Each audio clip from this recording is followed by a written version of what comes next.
Good morning সবাইকে। আজ সকাল সকাল চলে এসেছি শ্রীভূমি স্পোর্টিং ক্লাবে ঠাকুর দেখতে। তো চলো বন্ধুরা দেখে নিই আজকের প্যান্ডেল কেমন হয়েছে, ঠাকুর কেমন হয়েছে।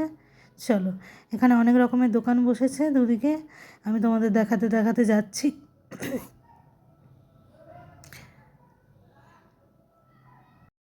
অনেক রকমের কানের দুল পাওয়া যাচ্ছে। এখানে একজন বাঘ সেজে দাঁড়িয়ে আছে, বেশ ভালো লাগছে।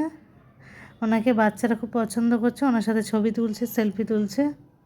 এই দেখো প্যান্ডেল, এটা সাউথের কোনো মন্দিরের আদলে করা হয়েছে।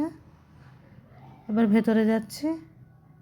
সকালে এতটা ভিড় নেই, রাত্রে খুব ভিড় হচ্ছে, লাইন হচ্ছে। সকালে অতটা ভিড় নেই, ভেতরে কয়েকজন লোক আছে, ব্যাস। আমরা ভেতরের দিকে যাচ্ছি, চলো।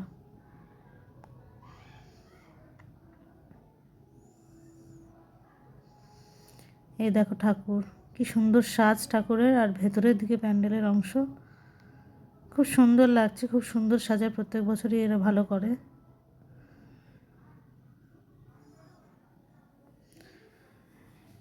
এরপরই আমরা বেরিয়ে পড়বো এখান থেকে।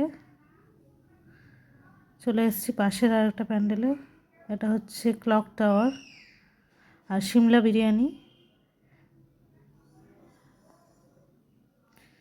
এবার এখান থেকে ধরে নেবো বাস, তারপরে বাড়ি ফিরবো।